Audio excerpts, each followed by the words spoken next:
So if we don't bring children up with a different level of emotional development, how on earth can we expect to transform the world? You don't change the world by inactivity. You actually do it by exactly the opposite. So, to have a birth strike to help the environment, there is a counterintuitive argument there to say, well, but what if we brought up the new children with such a level of enlightenment and understanding of the environment that they become our future ambassadors for changing the world? Hello, this is Dr. Rowe, and you're listening to the Growth Tribes podcast with Dr. Rowe and Harms. This is the podcast where two completely different generations tackle the most challenging topics that people are facing today. Above all else, the main reason that we chose to develop and record these podcasts is because we both have a passion for helping people go through life transformation, for improving their lives, for taking their lives to a completely different level. And it's our hope, our genuine, sincere hope, that by the end of each of these episodes, you'll have gained at least one insight that you can take away and apply directly into your own life. Practical tools, voices that come in from both generations, the younger generation with tips and tools, and the older generation with a sense of wisdom and experience, so that you can help unlock your true potential, to give the opportunity to make changes both on a personal, professional, financial and relationship level, and to give you a chance to impact both your lives and the lives of other people around you. So we welcome you. Welcome to the Growth Tribes podcast. Hi, it's Harms here, and I've got Ro with me for another episode of the Growth Tribes podcast. And this is a really cool one because we've got a bit of a twist today. And that twist is I'm currently in quite a topical situation in my life, which is asking myself the question, am I ready to be a parent? So the topic of this episode is, are you ready to be a parent? And I brought Ro in for this particular podcast from a different perspective, almost from a coaching perspective, because like I said, me and my beautiful wife are going through this process of asking ourselves this question. We want to be parents. We're thinking about children. Are we ready? Is it the right time? And these are the things that I want to focus on as part of this episode with Ro. And Ro, you've got two beautiful daughters with your beautiful partner. And I know that you've released a lot of videos recently into the public social media space on becoming a better parent, becoming a more conscious parent, and having spent time with you and your family. I know both you and your beautiful wife are very conscious when it comes to parenting. So is this a good question? Is this the right question to be asking? Especially now where millennials, and we'll dive into this, millennials are having a challenge with this. Let's start with that phrase, and I can dive deeper as we go into the podcast. I think it's a great time to be asking it. There's a lot of pressure, I think, on people your age at the moment. You look at social media, people are off traveling, and there's amazing photographs of youngsters. And I say youngsters, anyone from about sort of 20 to 35 years of age in that category, genuinely enjoying life, and at the same time, maybe still subject to that tidal wave of social pressure, which is, have you thought about having kids? When are you going to have kids? You're now married. Of course, the next thing is, when are the kids coming? It's almost a standard question. It used to be, certainly when I grew up.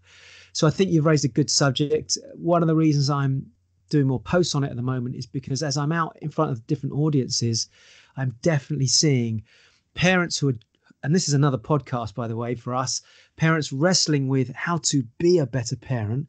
But then the flip side to that, there's the younger generation, your generation, saying, am I ready to be a better parent? When is the perfect time? What about you, Dr. Rowe? When did you decide? And I went through all of this. And my lovely fiance, we're not married yet. And that's another subject, actually, is, should I be married before we have kids? And there's almost a social pressure that people feel they have to. We've got two children and we're not married. So I think all these things come to bear. And I think you've handled it really well. We've had conversations over dinner, I think, as well, on this subject. So great topic. If you're open to me asking you some searching questions, which I'll be asking you, but also hopefully the listeners can be listening as though they're being coached and maybe even taking some notes, because I went through this whole subject myself, and for many, many years, actually, going backwards and forwards. Should I, shouldn't I, shouldn't I, shouldn't I? That's fantastic. Okay, so that'd be awesome. Before we kick off, I think it's important to have a little disclaimer here, which is for brand new parents, current parents listening, do not treat this as, oh my goodness, I didn't do any of these things, or I didn't do any of these things at all. Because remember, with the intention with the Growth Tribes podcast is to grow, is to be the best version of yourself. And be around the people who will bring that growth out in you. And the Growth Tribes podcast, spending time with me and Ro, is the start of that journey for you. So I think treat this as an experiential opportunity in order to reflect on what you did or what you didn't do in the past, what you did fantastic. Said, oh, okay, actually I did that. That was great. Or maybe I didn't do that. I can do that going forward. So remember, this is a no judgment space. So you don't have to beat yourself up. And the example I want to use, Ro, is I know on your property fundamental weekends, sometimes, we spend a day after day one, somebody's beating themselves up for buying a bad investment property before they stepped into the room and actually learned how to do it. And then you'll show them how to run the numbers accurately, how to analyze a good investment. And they're beating themselves up. We say, hey, don't worry, draw this as a line in the sand. There's no judgment here because you just didn't know. So I think treat it from that perspective. I think the other thing as well is if you're listening to this on your own and you are genuinely in a place where you're thinking about or have been considering having kids for a while, absolutely get your partner to listen to this, because it might be that you're feeling some sort of anxiety or frustration towards your partner and you may get some insights from this, but equally it might be the other way around, that they're feeling frustrated towards you. And something that we say during the course of this conversation, during the podcast, that your partner might listen to and get a better understanding of what you've been trying to get across as well. So use it as a chance to share as well, particularly as this is a decision that has to be made by both people. It can't be one person sort of bullying through and pushing through. We've got to have kids now. We've got to have kids there. And that can happen as well, Harms. One person could be so strongly influential in the relationship to the point where it can almost be a threat. One of, for example, it could be the guy who's possibly older in this case. I mean, I certainly am older than my partner, but if you're an older male in the relationship and you want kids and you're thinking, I've got to have them now, and that unconscious emotional pressure could put pressure on your partner who may be younger in that example. So I think this is a great chance to step back, be reflective, and as you just said there, Harms, not be judgmental, but be insightful, be aware, raise your awareness, turn frustration into fascination, turn any anger that you might have into awareness, so you can go through some form of transformation, total transformation if you get it right during this process.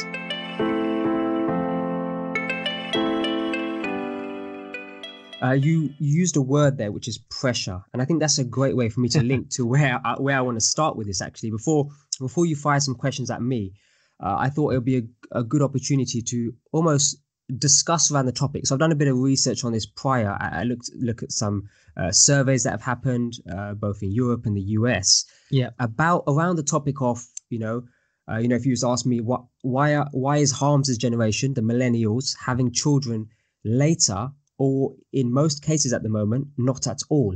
So let me give you a statistic to start with, Ro, which is, and I'm going to read this off my notes here, which is birth rate amongst women in their 20s has dropped 15% between 2007 and 2012. So based on statistics prior to that. Wow. And in 2016, recorded a record low fertility, and that was estimated to be around 62 births per 1,000 women. And when I actually look at this, that's the raw statistic. That's basically data that's been found. And actually, when I look at my core friends and I look at their friends and friends of friends, and bear in mind I'm at 30 at the time of recording this podcast, I'm 30 years old. And actually, there's not that many babies floating around. That's true. Yeah. That's a great way to put it. Only a millennial could say that. That's a big drop, actually. The fertility conversation is without a doubt almost a topic for a different day.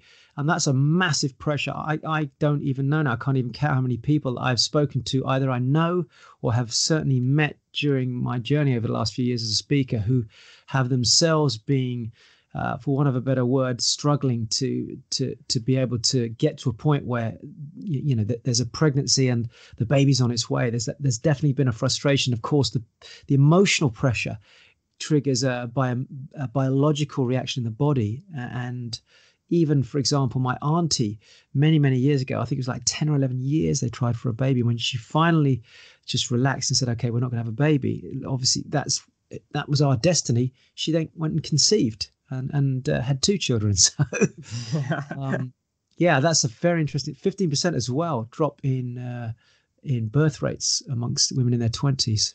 So what would you say, especially because that's really focused around millennials. So why are millennials not Yes. having children? Why are they having them later?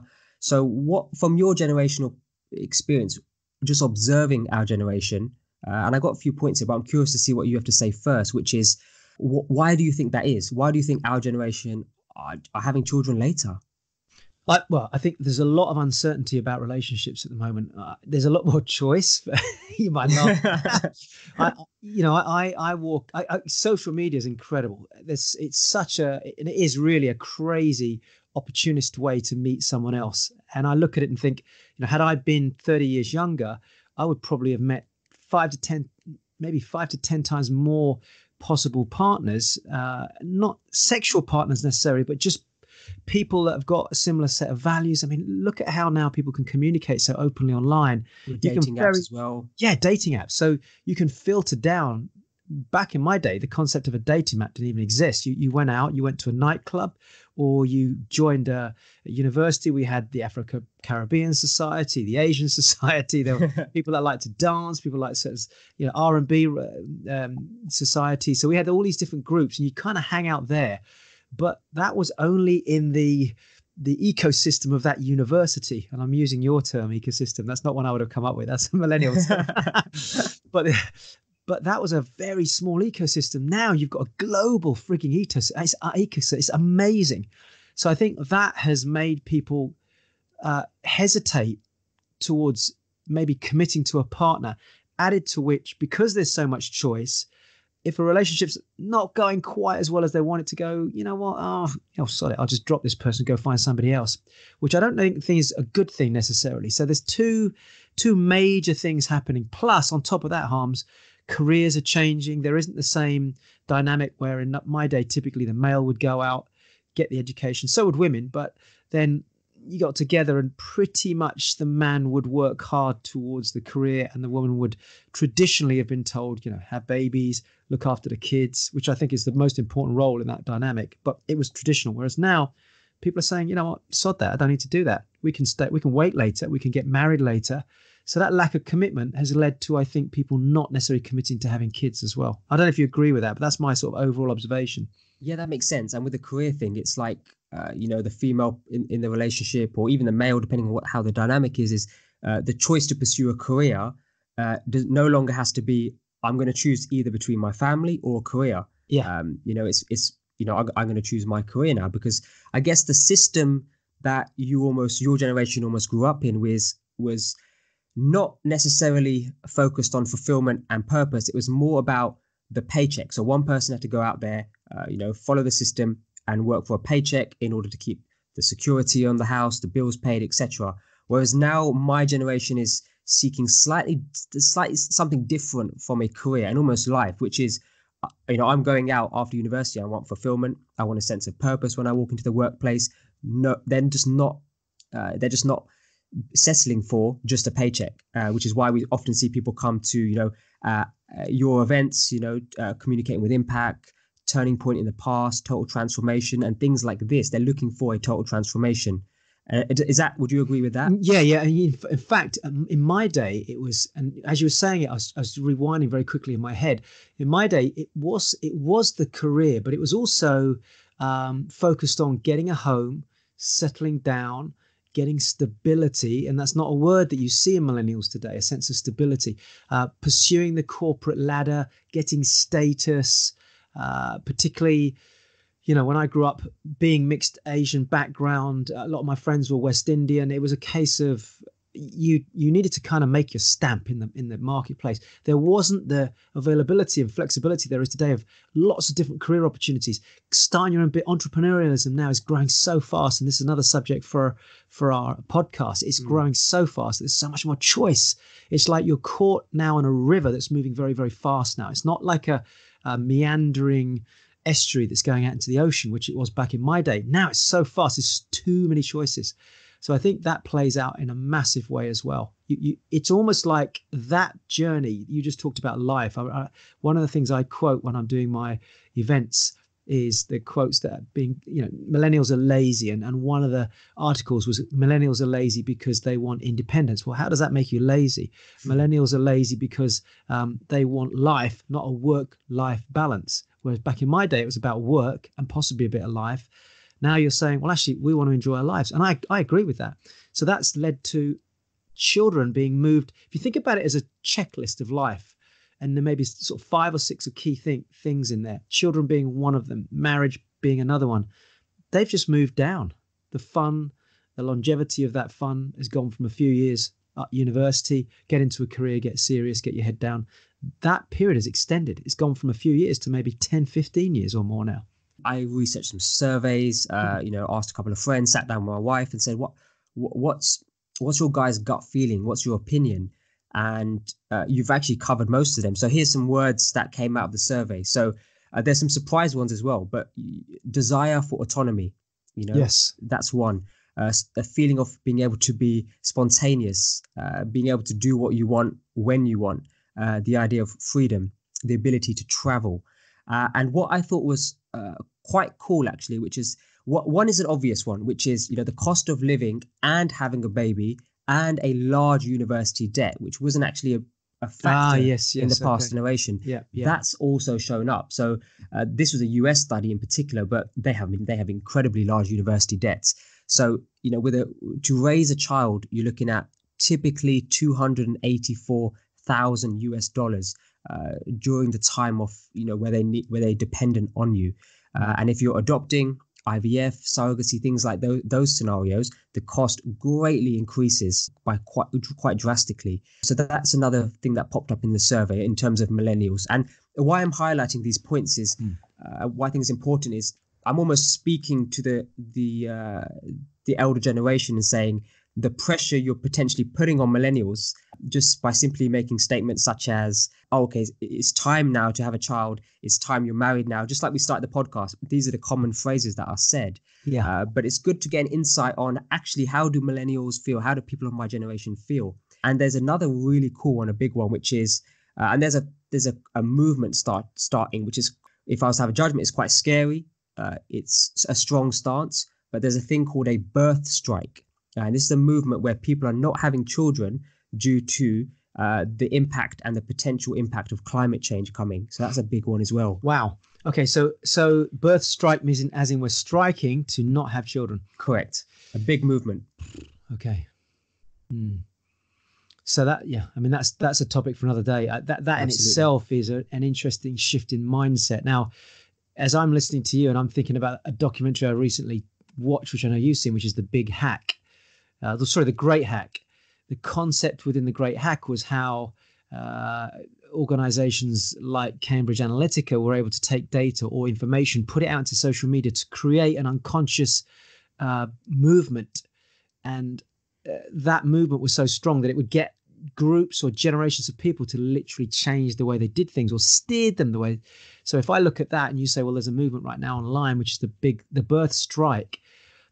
I'd be interested to know where that's coming from. Is that genuinely a movement coming from millennials, or is that some form of, for want of a better word, conspiratorial movement trying to steer young people, or maybe a campaign towards, hopefully, working towards the climate change, which we all want to achieve in a positive way? But yeah, that's a big one. I think we should tackle that on a separate topic. Absolutely, and I think it is a big one. But I want to throw it in there because if it's real, if it's a real movement and this exists, then actually it's a pretty strong movement. Because if you think about not doing what we're almost born to do, which is reproduce, and what we're engineered to do is reproduce, and that potentially, and this is just a topic that I'm just touching on again for another podcast, but potentially that has a big economic effect on the future as well. Huge. Because low population drive, big impact on wealth of country, and it's not all involved in that, but there's so many things that happen when my generation are saying and almost saying it out loud, all these different reasons I've explained, which is we're having children later, or maybe not at all, because of all of these things. So it'd be interesting to see what governments do to now incentivize, because that's happened in the past as well. It has. I mean, look at China, for example. I mean, they restricted the number of children down to, I think it was one, wasn't it, that they could One have. child policy, yep. This begs a very interesting. I mean, this could come into our conversation whilst we're doing this, and that is, there is without a doubt in my mind, having been through the physiological, emotional, and almost chemical changes that happen during 20s, 30s, 40s, and 50s, is your desire to be a father or a mother, without a doubt, changes based on all of those things, the environment around you. It's just almost a hormonal process you go through. And this is what I want to come back to, and I'm sure we're going to get to this a little bit later, is you may not, I certainly didn't feel it when I was in my 20s, but I definitely started to feel it in my 30s. And now, I mean, I left my kids. I literally, before I came to the office here, I lay on the couch with my eldest in one arm and my youngest in the other arm, and they're both just pulling my leg and having some fun. And I wouldn't change that for the world, but I would not have been in that space 25 years ago. So although somebody might be thinking right now about a birth strike, the consequence of that could be, if there's a sudden gap now, there's probably going to be a massive frigging surge in the future, as there was after the war when people were forced to have a birth strike because of the war. And then we had the baby boomers. So, I mean, there's all sorts of implications to something like this. Fascinating. So you've actually started to touch on the process now. So you said that hormonal change. So I'm 30 and I'm feeling that, I'm feeling that. So I'm asking the question, am I ready to be a parent? And this is where I'm almost coming to you, Rowan, saying, is there a right time to be a parent? Can you be, is there anything you could do to be ready to be a parent? Because the thing that myself, me and my wife had a conversation before this podcast to take some notes down. So look, this is a topic we're talking about. It's very topical for us. So is there anything you want to ask, Ro? And one of the things that came up is we want to challenge that assumption that all we've heard now for years, or probably a decade now, is there's never a right time to be a parent and you can never be ready to be a parent. So from your opinion, is that true? Because I personally feel, before I hand over the mic to you, I personally feel that I agree that there's never a perfect time to be a parent, but I do believe, like anything, there are things you can do to be ready. And don't get me wrong, for those parents out there, I'm not saying I'm ready to change nappies, the throwing up, and all the other gross things that happen with having a baby. But what I do, I'm just trying to be logical about this and say, like a marathon, if I was running a marathon, I'm never going to be ready for that pain, the aches, and the toll it takes on me emotionally and physically. But there is training I can do prior to that to be ready for it. Does that make sense, Ron? 100%. I think it's going to be interesting, because I'm sure I'm going to start touching on subjects you might want to ask me specific questions on anyway. But let me see let's try and break that down. So the first question is there a right time to be a parent? That's different to what if I can be ready, or how can I be ready? Is that right? Yeah. You're asking is the right time. Look, if you're talking to let's try and break this down purely from an age perspective. If you're talking to a 16-year-old, I personally think that is not really the right time to be a parent. But I've got to be careful even saying that as a 53-year-old, because there might be somebody at 16 that says, you know what, I'm absolutely ready to be a parent right now. But if you think about it from an economic perspective, an emotional perspective as well, emotional development, and just from a financial career and stability perspective, the question I think we found ourselves asking was, what do we want our children to grow up into? What family do we want our children to grow up into? What sort of parent do I want to be? And we'll come back to this at the end of the podcast. So it has to be a deeper question than just, is this the right time? It's more about you as an individual, because there's no doubt that there are some people at 20 years of age who are genuinely emotionally developed. And yes, they're just naturally built to be a parent. That it's just in their core. I mean, there are certain people I've met over the years and I've just gone, wow, they're such an amazing parent. And they said, I've always been like this. And I was like, what, right? Even back to your 20s. Yeah, I've always been like this. I was so ready, but we just didn't have children until we got into our 30s. So I think the timing is a lot to do with the individual's emotional development, and be interested to see what you come back to me and sort of argue against or in favor of that point. So I think that's a very big one.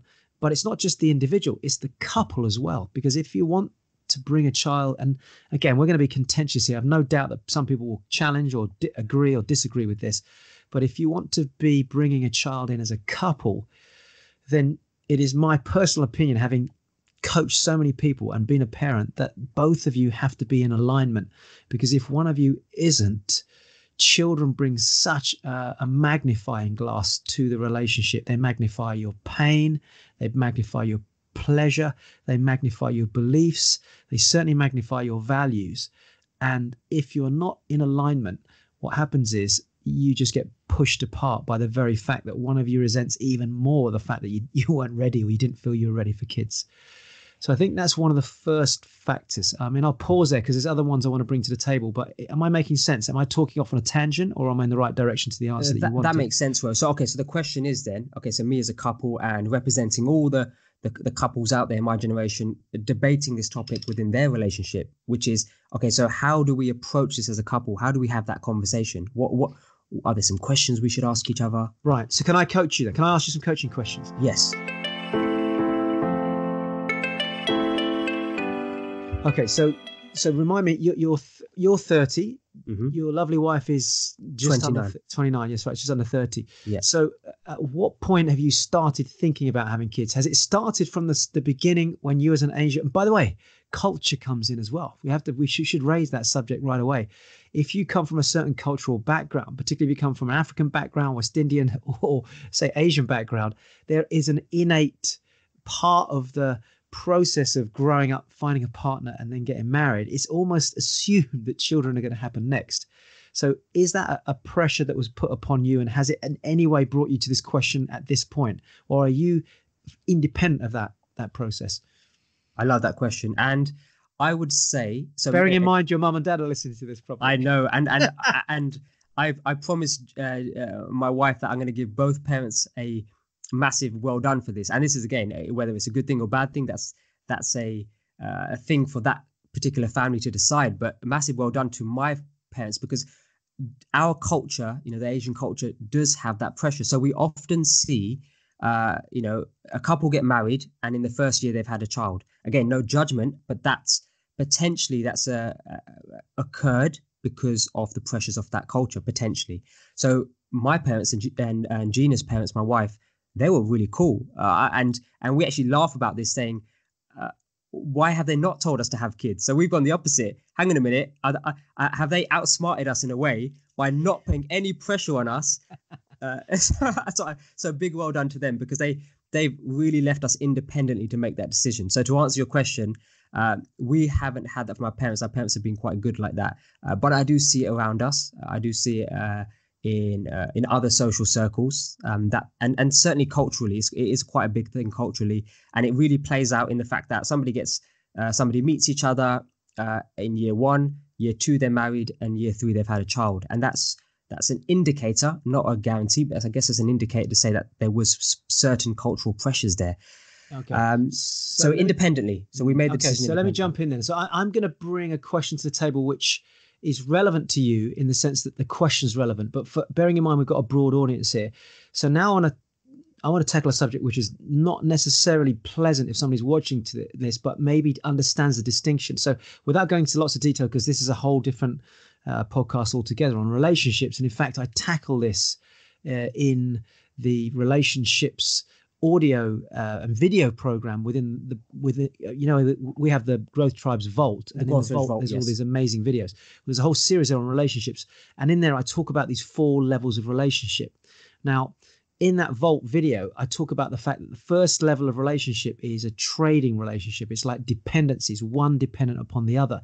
So this is the challenge. Sometimes people go into a relationship where a child is brought into the relationship, and I'm not suggesting this in lots of relationships, but some relationships that have formed without necessarily there being a massive love connection, but they kind of connected together through whatever physical attraction, and then one of the parties felt that we want to have a kid that will bring us close together, and the child almost becomes the reason for bringing the couple together, and that's a very dangerous place to be. So if you're listening to this right now and you're feeling like, I kind of want to have a child because I think it might help our relationship, it might bring our relationship closer, or it might fix our relationship, and that's a dangerous place to be, because I've coached a lot of couples over the years where a child came in and the more the questions were asked, it turned out that the baby came into the relationship on the back of a very challenging relationship. And they themselves admitted afterwards that it was in hope that it would bring them together, but it didn't solve the basic problems they were having between them. So I'm going to ask you the question: are you considering having a baby in any way because you think it might improve your relationship? I'm asking brutal questions because you give me permission to coach you. Yeah, I didn't give you permission to be this brutal though.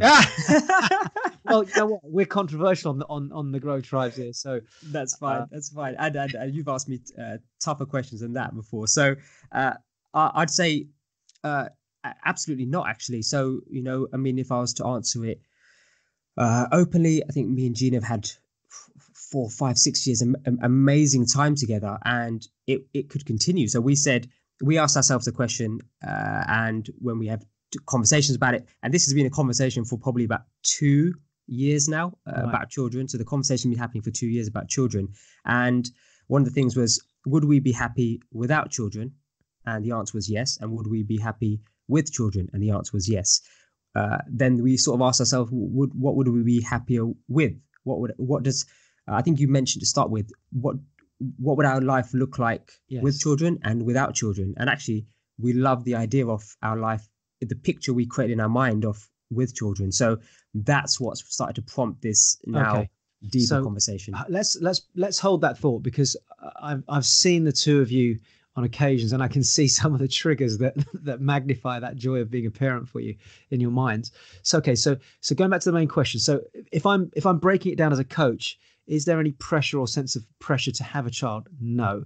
So that's not begging the question right now. Is now the right time? In terms of you, there's a definite desire to have a child. So you're kind of at that point where you're saying, well, should we, shouldn't we? So what do you think in your mind is the reason that you're hesitating that now is the right time? If I drill right down to the hub of the question, why would you even raise the question in your mind, is now the right time? What do you think is causing you to ask that question?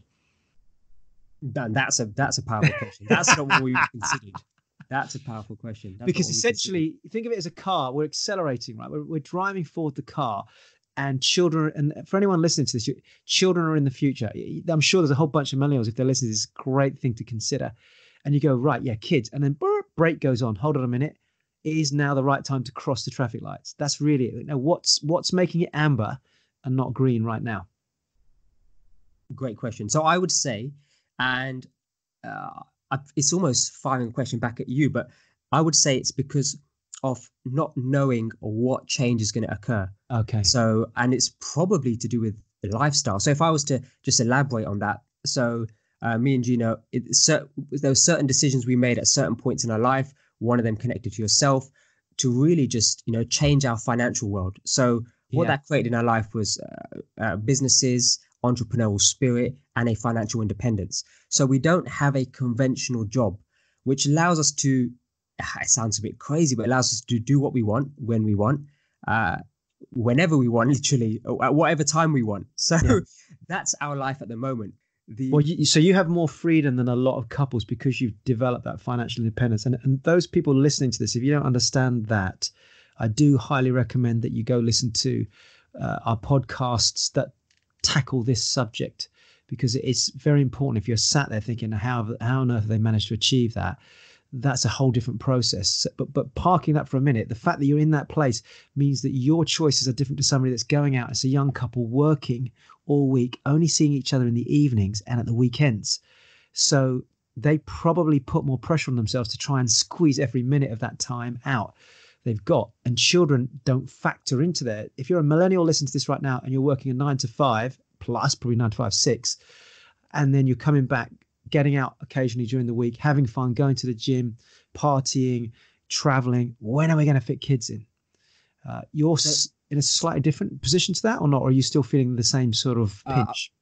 I think to answer that question, I'm just going to rewind to something else you said as well. To answer that question, we're probably in that pinch because we filled our life with lots of exciting work that we do. In terms of the entrepreneurial spirit business, and you're aware of some of this. But if I rewind, because you raised a really good point, you said we're in a different situation to some of the couples out there now. But it was actually this scenario that we're talking about now, which is why we made that decision in the past about taking control of our financial independence, learning how to become financially independent through investing vehicles and business and entrepreneurial spirit. So it was the idea that instinctively we always wanted children. That was an instinct within us. So we had that conversation before we even got married. And I think that was important. So we was on the same page in the early days. So we work towards this point now, which is we have the ability to be full-time parents. So that's what's got us to this point. So it was that trigger, the fact that we had no time. The danger there was, okay, well, we have no time to even raise a child. We're a young couple. We want to travel. We want to do all those things we spoke about. We want to have autonomy. We want to have a cool lifestyle. So that's now led us to this point. But now we've achieved all that. It's a case of, okay, that original mission, is it time now? So you're on a trail. You're basically on a train, and there's several stations along the way. And one of the stations was get to freedom, and then we'll have children. And now we're just pulling up to that station, and the ticket instructor, whatever they're called, or the engine driver saying, right, those of you that want to have kids, get off. We're carrying on anyway. And you're like, oh shit, we're here. Oh, we're here. Do we get off at this station?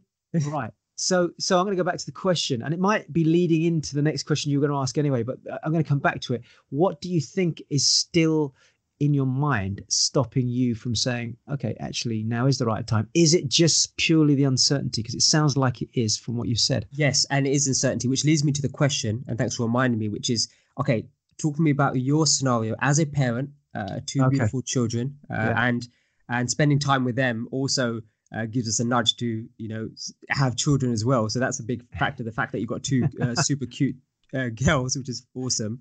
So what changed in your lifestyle before? What was your lifestyle? And I actually don't know. I've not asked you this question before. What was your lifestyle like before versus now after children? Yeah. So let me try and rewind. So I was 35 when I met my lovely Estina, and she was in her early 20s. So there's an age gap between us there straight away. At my age, I still wasn't ready for children at 35 years of age. So you're 5 years younger than me, and you're thinking about having kids. I went through a good part of my certainly through my 20s and into my early 30s with no really strong desire to have children. I knew I wanted kids in the future, but I was absolutely a travel nut. But I was also not just traveling, I was pursuing my career. It's the whole Carl Jung thing about I was pursuing achievement in that age group. So to me, travel was just travel, opportunity to earn money, to build up my credibility. And that was the whole era then. You see, it was going back to your career. It's like your job, get your status. Young Asian man trying to prove myself in my professional career as a civil engineer. There was, the world, you couldn't get to places the way you can today. So if I could get to somewhere hot or go out to the Caribbean, places like that, I would just take that opportunity because that was what you worked towards, and you worked really hard. You saved up the money. It was more expensive to go to places in those days. Now flights are so much cheaper now. So all of that was taking over, and I had no real focus at all or even thinking about having kids. Then we met. And because she's younger than I am, that still wasn't a topic of conversation to start with. Mm-hmm. So we traveled a lot, which we both have a very common value on. We just grew a lot. So we went to personal development seminars. We went through a huge curve in terms of personal evolution. And children were a point of conversation, but they were always somewhere in the distance. I don't know if that makes any sense. It was. Have you found that it's like a distant conversation? Yeah, it was. It was 2 years ago until this year. Yeah. So then So then all of a sudden that destination arrives at your doorstep, and for us, it came. We even and here's an interesting one. I don't know if I've told you this, but we actually spent quite a lot of time looking at adoption. After the huge tsunamis in Sri Lanka, we thought, actually, you know what? Maybe we could adopt a child, and there was a lot of complications with going through that process. So that kind of stopped that, but the process of discussing it made us start to question, what do we want to do? I was financially independent within a year or so of coming through my property trainings. The two of us had the flexibility to travel. I was speaking, so we were doing a lot of things together. But more and more, we both came to a point where we said how amazing it would be to have a child in our lives. And we went through very heavily looking at the adoption process, and then we asked ourselves the question, what if we had our own child first? What if we chose to have a baby together and enjoyed the experience of that. And then at that point, they decided how we want the future to be, with other children, because we felt it was just the right time. And then the challenge for us was, oh shit, but what about the travel? Because people kept saying, when you get kids, you're not going to be able to travel. It's all right. You enjoy it right while it lasts, because you won't be able to do it. And we actually said, okay, how about if we consciously decided that we would not allow the children to inhibit our passion for travel, and we made the travel a way of educating them and giving them a chance to experience things with us, albeit we'll do things differently. And that's what happened. We actually consciously built a picture in our mind of being able to still enjoy the things that we'd have, with a different dynamic, with having a child that we could care for, nurture. And we both had such strong values. We really felt we wanted to pass that on to a generation beyond us. And that was the sort of turning point for us. That was the total transformation it took in our minds to take us to a different level of thinking. I think it was the realization that we could enjoy the things that we still love, the travel. We could create a home and have the joy of watching a child and imparting our values onto them, and still keep that connection.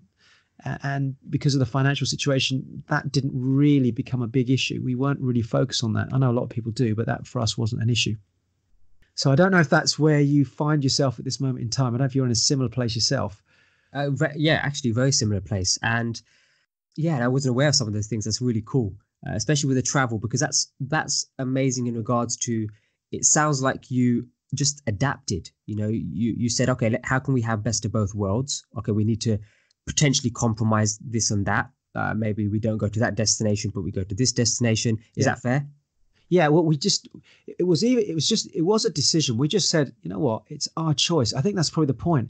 It's our choice. The older generation, my mum's group and that sort of period, it was like, if you have kids, you have to settle down. There's the sentence. Okay, now it's in my head, and you probably heard the same thing. You have to settle down and have kids, and that's what I was resisting. That whole inbred baby boomers thinking, which was, you have to settle down and have kids. And we were like, how about what if we didn't settle and we didn't think down? What if we just went complete variety? What if we said, right, we are going to grow, we're going to expand, we're going to travel, and we won't allow that to be even a mindset, to the point where when Savannah was born, after 2.5 years, we sold absolutely everything we owned apart from our investment properties and one small storeroom with a bit of furniture, and we went traveling around the world. It was amazing. Cars got sold, you name it, beds, furniture, house. Incredible. And we said, fuck it, we're gone. And that's exactly what we did. And then people were going, oh my God, how can you do that? Of course, we started challenging everybody else's paradigm of the world, because the very people that were telling us you got to settle down, we were completely throwing it in people's faces, not in a disrespectful way. We just went through action. Yeah, just through action. We're just going to do it. I think that's the point, is and this is true of everything in life. If you make the decision, this is how I want, and I shape my destiny to be like that, this is how it's going to be. Yes, there's going to be more financial challenges, because you've got to allow for that in the costs. And yes, there are certain things you're not going to be able to do as much, but then you can still choose to, at times, one of you stays with your child, the other one goes and enjoys maybe an activity, sport, whether it's climbing, walking, mountaineering, some of the things I used to love to do. So it shouldn't stop you doing that. But what I did find as time went by, certain things, I'd sort of outgrown them anyway. I didn't feel like I needed to do this. I mean, I talk to you and I don't see you having the need to go out and get pissed and party the way you might have done 5, 6, 7 years ago. And I think that's a natural maturation. So that will happen anyway with anybody listening to this.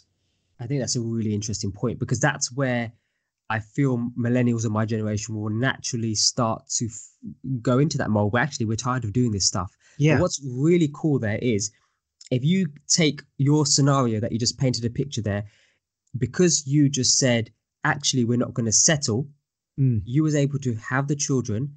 And if I go back to just read off some of the points in the survey for why millennials are not having children is desire for autonomy. You had that.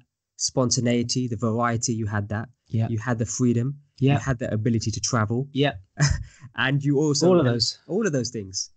All of those things. And in terms of the costs, you had built your financial stability before you decided to have children. So that was ticked in the box as well. So if you're listening to this and you're millennial, there's certain things that can be done, I guess, to be ready in order to still do all the things you want to do that you love doing as my generation, because I love all those things as well, and still have children. So I think that's that's a little bit of a cool message that's come out there. Well, also harms. I mean, one of the ones you talked about was the impact on the environment. So I'd challenge somebody who has that philosophy, and I'd say my daughter goes to a school where they grow vegetables in a 2.5 to 3 acre plot, which is a biodynamic farm.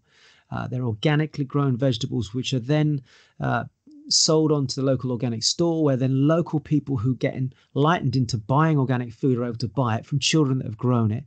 We're educating her. She already has a passion towards saving certain species of animals. So if we don't bring children up with a different level of emotional development, how on earth can we expect to transform the world? You don't change the world by inactivity. You actually do it by exactly the opposite. So, to have a birth strike to help the environment, there is a counterintuitive argument there to say, well, but what if we brought up the new children with such a level of enlightenment and understanding of the environment that they become our future ambassadors for changing the world? I mean, it's a radical statement, I know, but that's cool. I didn't. That's my freaking view on it, man. I didn't even consider that, because I actually started this and saying, actually, this is a movement. This is what's happening. When actually the people who are behind those movements, they have that level of value. They have that level of enlightenment for the planet and the environment already. So exactly, it logically makes sense. You impart that onto these children, and they're going to grow up with even a more powerful voice, because they're not going to stand for it. They're going to question everything. They're going to say, hang on a minute, why is that happening? Why is that happening? But they're going to say it even stronger. So I think that's a very fascinating point.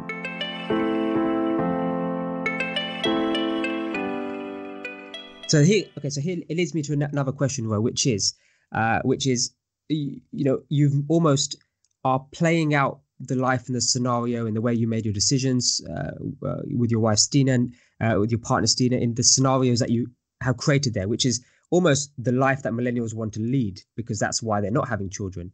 So my question is, what did you do, or what can we do as my generation to get ready? What can we do to let's say somebody's saying, okay, if I'm saying, Ro, okay, I'm ready to be a parent. What can I do though to gear myself up to be the best parent possible? Okay, so let me go back and ask you the question. What is because I can't let this go, right? I have to get it in my head. Is your gut feeling right now that you are ready? Yes. Have you made that? Because the whole thing about is now the right time. And I'm hoping we tackled it for most people. But there are factors such as finance. So, I mean, maybe that can come into this right now, I guess. But going back to my question to you is, what has shifted you and G from the point of asking that question to, because I've had fun with you where I've sent you videos of my two playing, especially the youngest, and then I've got these broody comments back from your wife. If anyone's, I guess I'm going to throw the question out to everybody. If anyone's listening to this and you just feel instinctively that you kind of want kids, if you're holding back because of finances, because of the work situation you're in, I think you've got to go beyond that. And first of all, ask yourself the question, do we really want children right now? And if we do, you genuinely want it, then you say, right, sod it. We're going to do it.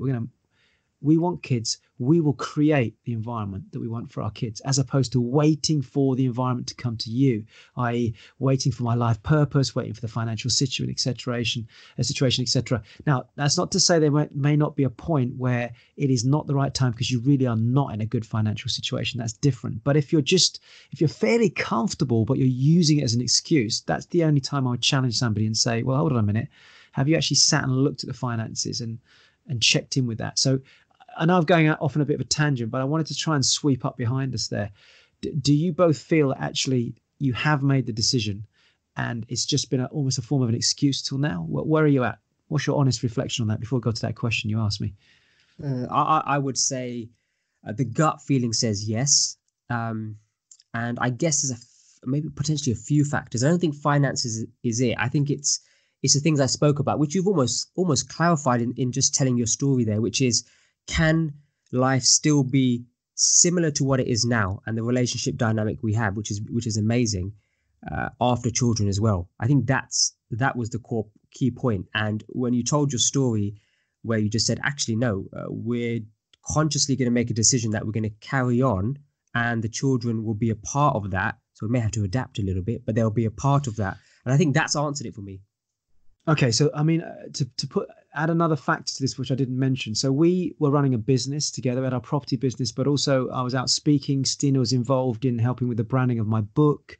an early stage, although that came after Savannah. But she was involved in the business. She came out, she looked at properties with me. She helped do some designs she did a lot of graphic design back in the early days. And so we made a decision that when the baby came along, and we didn't know if it was a boy or a girl, but when Savannah arrived, that I would still be there and be part of the family as the dad, but I would then just take that leading role. And there was no need for her, if she didn't want to at that point, to be so involved with the business. And actually, she chose not to. She comes from a strong Scandinavian background where there's a big desire to create a home and make it hygge, as you've probably heard the term a lot these days. People talk about the scam. Yeah, and that's what she chose to do. And that, for us, that was right. So that's another thing, is that people go, "What, my business is not going to grow. This is going to stop." But we just felt that we wanted to bring a life into this world, and we wanted our values to be imparted into that child, rather than just parking the child with somebody else and getting back to the business of business. And that was a conscious decision we had to make. And that's another big factor. And you're going to face that with you and Gina, is when you're at that point, it's more about what you want your child to experience as a child, and what role you want to be as a parent at that moment. And I think that's an important part of this, is this the right time question, because that's going to come into the personal development arm of what I want to say next. I don't know if that's making sense, because that makes sense, Ro. So what you're saying to myself and everybody listening at home is almost have an open communication with your partner, and like you're asking me the challenging question, ask each other the challenging questions, which is how involved, and we actually asked this question because, bear in mind, for those listening, I've spent time with Ro, so I've had some of these questions thrown at me before, but we thought actually it's a great way for him to ask them deeper questions, which he has thrown me off guard, and also simulate the environment. Because sometimes, if you're listen to this at home right now, me and Ro will be sitting over dinner,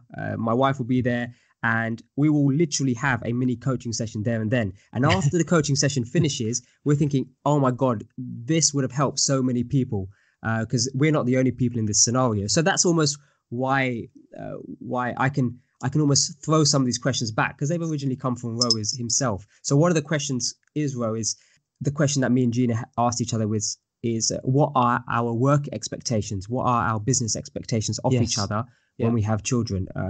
How involved do we want to be in raising the child? Who's going to take the leading role in the child? Who's going to take the leading role in the business? And I think, again, just saying that phrase I said earlier, it was important that we was both on the same page when it came to that, because that is going to be a challenge. How does one of us step away from the business and still the work and tasks get completed? So, but we are on the same page with that. So I think that's important. I think in this process as well, I mean, we're talking quite left brain here, and it's a shame. I don't know if she's around, but I'd love to pull Gina in on part of this. But if she was here, you'd hear a very different flow of conversation, because we're two blokes chatting to each other over a subject which is emotional. But I think in this, whoever's listening to this right now, don't think for 1 minute that this has to be a left brain conversation. You really got to talk about, and I remember sat at the dinner table and seeing Gina's eyes welling up when we talked about it. It was, how is it going to feel to be a parent? Describe the feeling, the flow of it, when on a daily basis you wake up in the morning. How do you want that to look? How do you want the flow of the day to be? How do you want to communicate with each other? As much as there's a nirvana, and that's a conversation for another day, which is how to be a better parent. We have one script in our mind how we want it to be, but it doesn't always play out that way. You have to at least hold that image in your mind and in your heart before you start this process, because otherwise it just becomes a logical sequence of, right, you're going to do this, I'll do this, we'll manage our time like this, and you'll manage your time like this, the kids will do this, and then we'll do this. It can't really be like that. It needs to be more of a painting a picture of the experience and how you'd like it to be, and then you will have to just mold certain things are going to have to drop. I mean, I've said this to you before. Without a doubt, I know that my speaking career could be in a completely different direction right now had I not had the kids, but I chose to have the kids. So that meant that the choices I made were based on where I was prepared to go and for how long I was prepared to go. And even to this day, I was just in Singapore recently, and there's a point in the trip where I was loving what I was doing, giving huge amounts of value to the people I was sharing with, but my heart was like, oh man, I want to go back and see my kids. And that's just what happens as you evolve as a human being. So you almost need to timeline yourself into the future and picture what it would be like to be a 30, 40, 50, 60-year-old parent. How's that going to feel? And look at, I'd say the other things, Harms, and yourself as well, but look at some of the parents out there who are older than you that you think, wow, I love the way they parent, and take notes, make emotional notes, and say to yourself, actually, there's a big part of what they do there. I'd love us to be like that as well. That's what builds that's what the preparation is, the factors that make it right. So you're talking about the preparation, massive amounts of personal development, reading, understanding your values. The Turning Point book that I wrote years ago, that would be a great process to go through just to explain that. If you get a chance to come onto our Growth Tribes Vault, we have some really cool video series there on life balance, relationship, time management. These are all things you need to do, because to have a child, you're going to have to manage all those things. There's a few points I just want to touch on there, which is actually fantastic, because yes, I am approaching this from a logical perspective, a left-brain perspective, but what I would say is something that actually helped me and what opened my eyes, actually, which is two things actually. One is listening to a podcast led by a female in the space of parenting, in the space of this topic. That I've started to listen to that maybe once a week to get a different feeling and understanding. Because from a male perspective, sometimes it can be quite mechanical, i.e., okay, do we have enough money? Do we have a roof over our head? Can we ensure we feed the baby great food? Those sort of basic level, almost instinctive things come from men in general. And then I said the second thing is reading books on parenting, but the ones that are written by females and women. That's really opened my eyes. It really has. And that's allowed me to access the other side of my brain, the heart space, because it's not natural. Sometimes it's not natural in that role, because when we are in a male-female dynamic in regards to our relationship, for example, just talking literally our relationship, I play that masculine role when it comes to this decision about being a parent. So I think if you listen to this at home and you're a man and say, okay, but how do you access some of that? I think go read some literature that is written by females and women, because it's extremely powerful. Yeah, I mean, one of the authors, or one of the books that I read a few years back was called The Conscious Parent. And I think there's more books evolving from that that are written by men and women, but there's some great authors out there, lady authors, who are just giving a different perspective. And I think consciousness has to come into the idea of being a parent. So, I mean, going back to the subject or the question you asked about, factors that make it the right time, 100% what you just said there is you start to become more conscious. Really watch, just spend a month when you're out watching how other parents are with their kids, and look more at the toddlers than, say, teenagers, because it's those first 5 years that are really, you become consumed in being the best parent you can, until it shifts to being the best parent you can. But now they're more conscious, and I talked about this in one of the videos I just did recently. There's a different type of parenting in the first 0 to 6 years as there is from 6 years onwards, and we've noticed it ourselves. So I think that's a massive one. And then the other thing, of course, is people talk about finances, the environment and the lifestyle. How's it going to be? How's it going to be changed? If you're trying to hang on to a nirvana perfect single person lifestyle where you're managing your finances exactly, your environment is perfect, you've got no mess around the house, you've got all your grooming clothes ready to go out and party, and you can drop everything at a drop of a hat, you can be gone on a plane and off doing something different. If that's what you're looking for, then parenting right now is not for you. But I'm just sharing that with you, because even though we travel, we just can't drop everything. We still have to plan. So planning becomes a big part of being a parent. But if you want to weigh up the joy of watching your child, playing in the garden and running in with a flower they found with a bumblebee on it, or they just stop whilst you're walking along a street and they just suddenly stop and pick up a ladybird and just point, and it's on the top of their finger, and you see the fascination in their eyes and the innocence that they have to every new experience. If that is something that gives you joy, then even remotely, then I suspect you're ready to be a parent. I don't know if that contrast makes any sense, but no, I love that. That does make sense. I mean, that's a nice way to contrast it, because if somebody is, if they are typically in that world and they're debating this, you just made it quite clear for them. Maybe it's not the right time. Yeah. But if they're in because we're pretty much there. We're in that second scenario that you spoke about. When we spent time with your beautiful daughters, I was observing. I thought, okay, this is how children are. Look how excited they are about these things. Look how they just in their zone. Nothing else matters around them. Carefree. You know, me and you are having a business conversation over coffee, and they are just whoa, whatever's going on at that moment. It's a beautiful thing to see. Yeah. So I think, I mean, I know there's other questions you want to ask, but for people listening to this right now, is it right time? Hopefully you're getting some reassurance that there is I know people say there's never the right time, but there's a point of maturity. And I think if somebody's 16, 17, 18, 19, 20, 21, 22 years of age, there's still a lot of emotional maturity to happen there.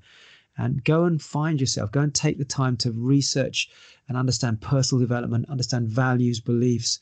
Come and join us on the Growth Tribe, spend more time around what we do there, because that experience is massively beneficial to your long-term personal development. And as a result of that, you'll be much more conscious about, actually, it feels like a really good time to be a parent right now. Now, of course, some people may, through circumstances, end up conceiving a child through a moment of passion or whatever with their loved one. And then they go, oh my gosh, we're pregnant. Well, hey, you've something universally, whatever you believe in, has brought that child into your lives right now. And I would say, if that's the case, start rapidly learning and developing yourself. Grow yourself now to be prepared and ready for this beautiful child to come into your life, because you put yourself in that position. And the universe is probably saying, right, now is the right time. But you've got to evolve now to be an even better parent than you could be. Let me just quickly, just because I made some notes alongside of some of the bullet points you was talking about. What are the factors that make it the right time? What are the factors that get you feeling ready? So you've spoken about finances, creating the right environment, understanding the lifestyle, understanding you can still make conscious decisions about your lifestyle, having that open communication with your partner. What are the expectations afterwards?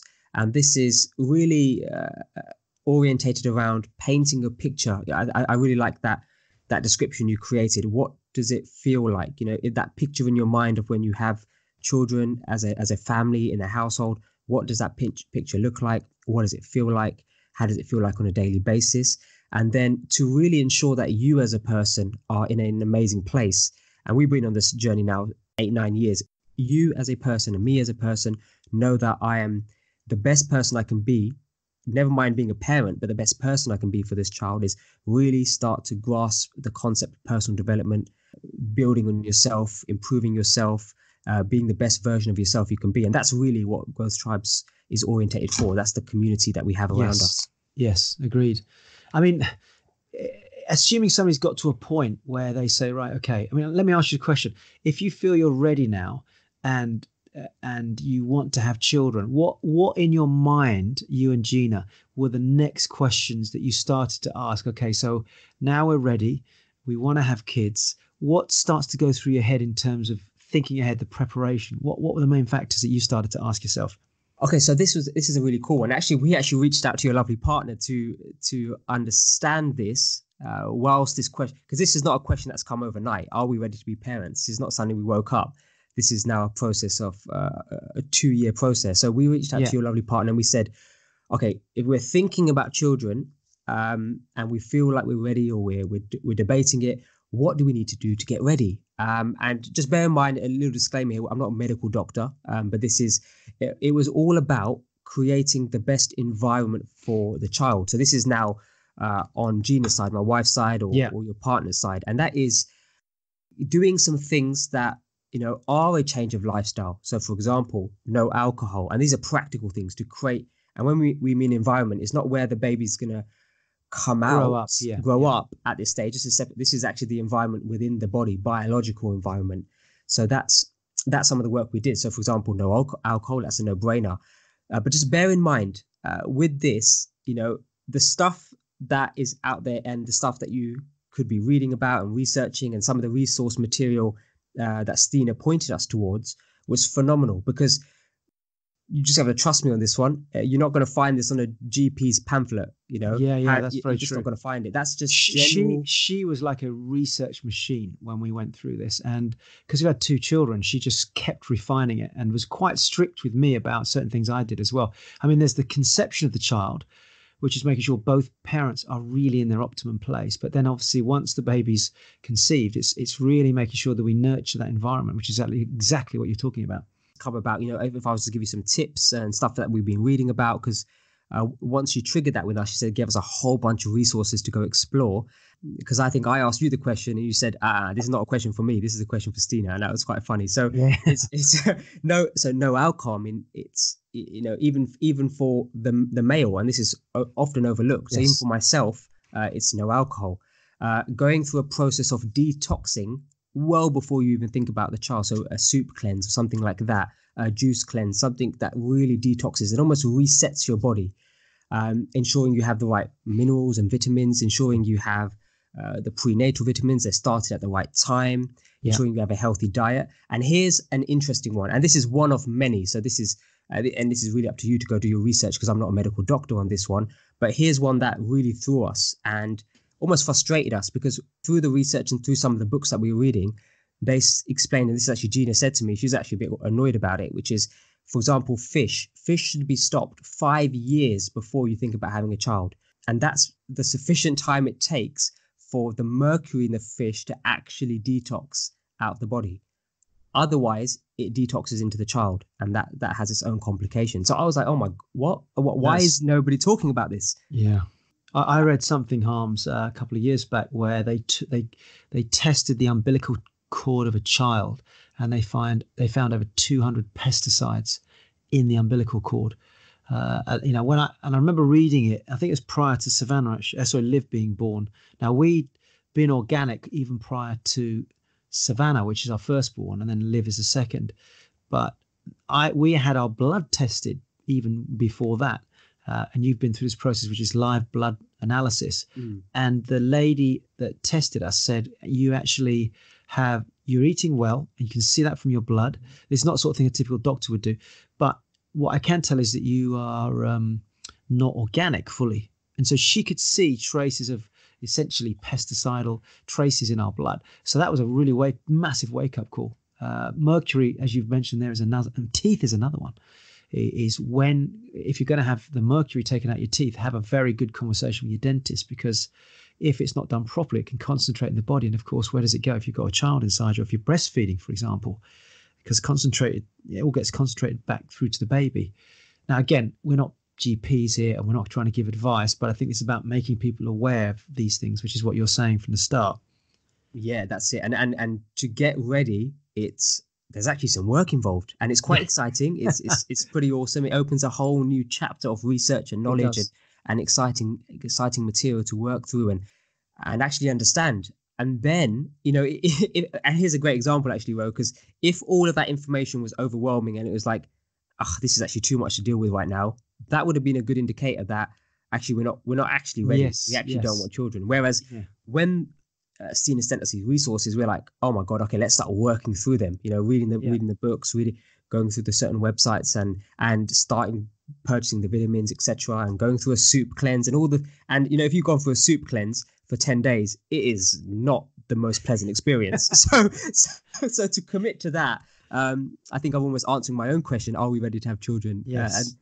And I think that's another good indicator. What are you willing to do to get really ready to create the most beautiful environment for the baby to be nurtured in? I think there's a caveat to add here, and that is you're talking very much from a conscious person's point of view here. So the average person is probably not having this conversation right now, even though they've thought about having a baby.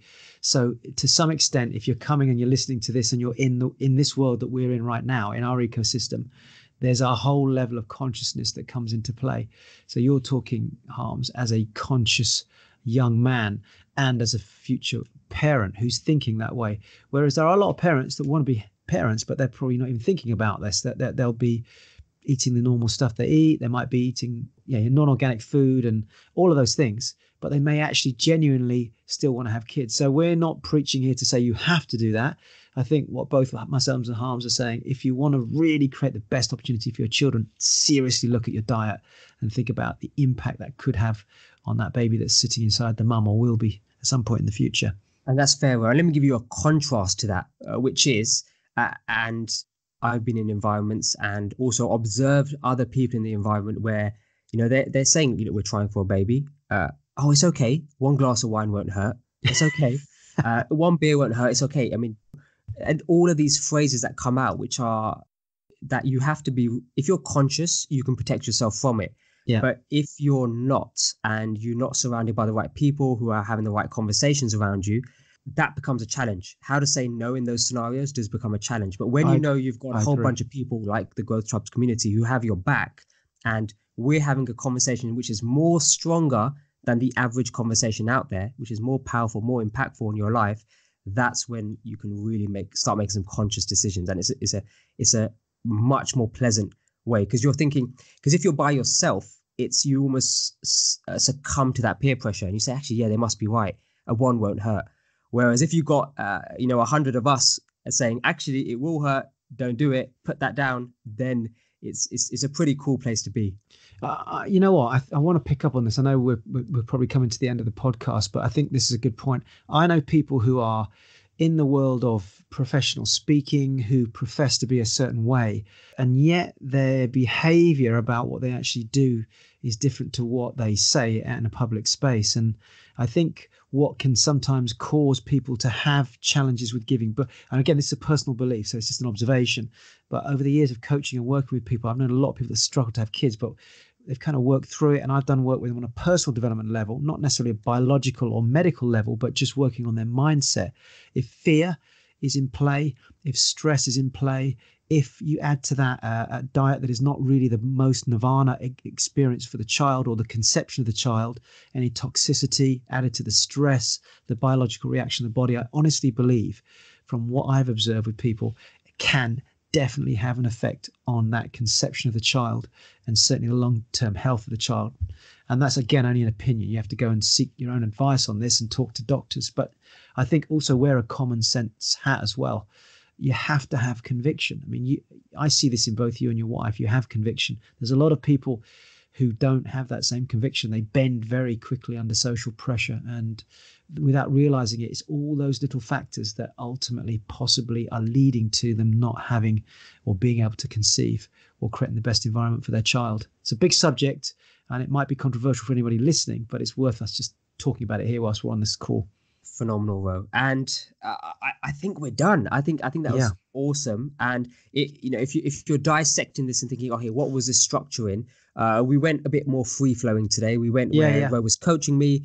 But if you just actually consciously look at the last part, which is what are the factors that you need to do to get ready? So there's a whole bunch of bullet points there, and they will be on the show notes, growthtribes.com/podcast.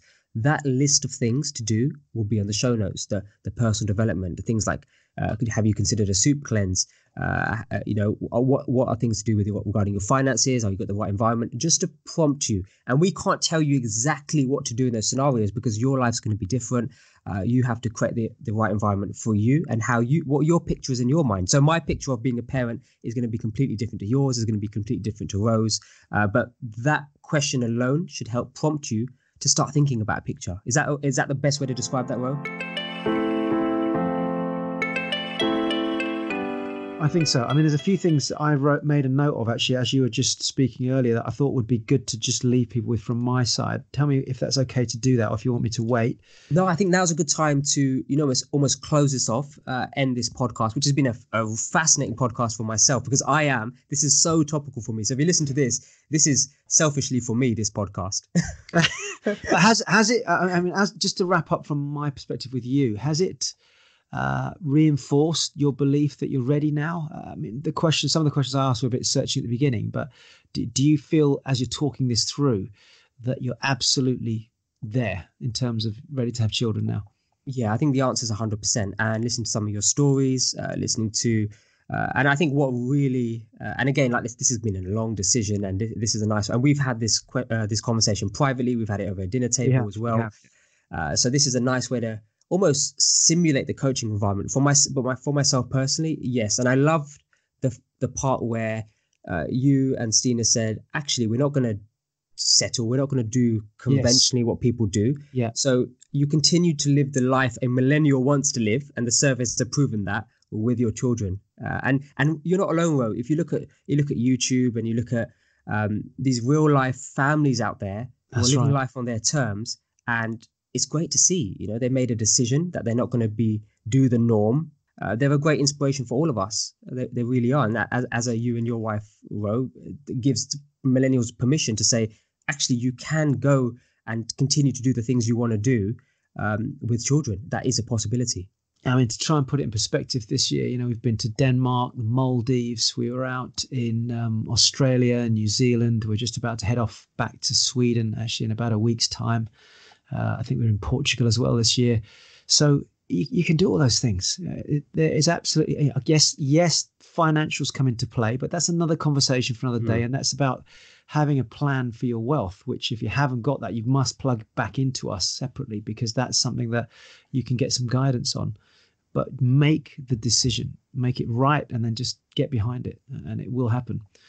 But in terms of questions, there's 4 or 5 things that maybe I want to leave everybody with, and then I'll hand it back over to you, Harms. Fantastic. I think for anyone listening to this that's thinking, oh my gosh, I need to talk to my partner about this. If your partner hasn't actually listened to this, please get them to have a listen, because I think the two of you need to talk about your vision of how it will be to be a parent, both your visions. Don't have one person forcing the other, but maybe first of all sit down independent of each other, and just write down on a piece of A4 1-page summary describing, or if you want to go for longer, just describe how it would be for you as a parent. What would life be like? How would it be and feel to be a parent? What would you do on a daily basis? How would you want them to be? How would you want to be with your kids? And how would you want the relationship between you, your partner, and the kids? I think that's a great thing to do. So create a vision and then share it together and see and look for the commonality there. Really important. Coupled with that, the second one is, what are you excited about? What things, because a lot of people talk about, oh yeah, we've got to handle our finances. How are we going to manage the time? Who's going to go to work? Are you going to work? Am I going to work? But what about just sitting down and saying, what excites you about being a parent? What if you looked around at some great parents that you know and said, right, oh man, I love that. And I love that. And I love the fact that imagine being able to watch your child just walk for the first time, or first time you get on a plane and they look out the window, or the first time, for example, when my daughters this year saw stingrays swimming right up to their feet, or Savannah, who was 10, learning to scuba dive this year in the Maldives. I mean, they're things that are just amazing. What excites you? How's it going to pay out financially? That's the third thing I would say. Don't get too caught up with it, but just think about, how's that going to happen? Who's going to maybe work? Do you have any provision for that? Just think carefully about the type of structure you're going to have. Maybe you're entrepreneurial already, which is great. Maybe you're in a job. Which one of you is going to be the primary income earner? But then what if you were to put in place some income producing assets, like, for example, properties, bringing in £500, £1,000, dollars, euros, or whatever it is, your currency. Imagine that coming in on a monthly basis. How much would you need to make your life a little bit more comfortable? And then the last one is travel. What things would you love to do with your kids? What experiences would you love to have had as a child? What could you give your children a chance to do? Because actually we've done that. We've made part of our own childhood come to life through our own kids. And I think they're the 4 or 5 things that for me would be great things to go away from this podcast. That's phenomenal, Ro. And those will be added to the show notes. So for me, there's no real actions for me. I think I sort of mentioned it in there, which is my biggest thing would be, to read some of the books, read some of the resources, and get plugged into some personal development. I think why we are so conscious and why we are asking these questions and even having these discussions is we started to work on personal development many years ago now. And I know that's just a phrase of personal development, but that's, time management, relationships, wealth management, all of those factors play a part. Health, how do we manage our health? And once you start to work on those areas over years, it doesn't happen overnight, over years, with the right people around you in the right environment, taking the right information, it just compounds. Yes. And then you end up having a conversation like myself and Ro have had today, which is quite insightful. So on that note, Ro, we shall sign off. So what I'll leave this one with is hopefully this podcast, potentially creates the next baby boom. We never know. Brilliant. The notes will be, as always, and this has got a whole bunch of notes on growthtribes.com/podcast, and you can find the show notes on there. And finally, thanks, Ro, for this online live coaching session on the Growth Tribes podcast. It's fantastic. Been fun. Been a pleasure. And thanks for playing full out, man. That was great. Awesome. So that's myself and Ro signing out. Hello, it's Dr. Rowe here. Harms and I would both like to personally thank you for taking the time to listen to this episode of Growth Tribes. And if you've gained just one insight, something positive that you're able to use on a personal level, on a professional level, to help your life, maybe even other people's lives, then we'd love it if you could take action on one of the following things. You can either simply subscribe so you don't miss out on any other great insights coming up in the future. You can share this podcast with close friends so they can also get the benefits of the tips and tools that we're sharing. Or it would be amazing if you could give us a review and let others know just how great this episode was. And finally, if you do have a question, don't forget to submit it on growthtribes.com/podcast. Thank you again for listening. This is Dr. Rowan Harms signing out, and we'll see you again on the next podcast.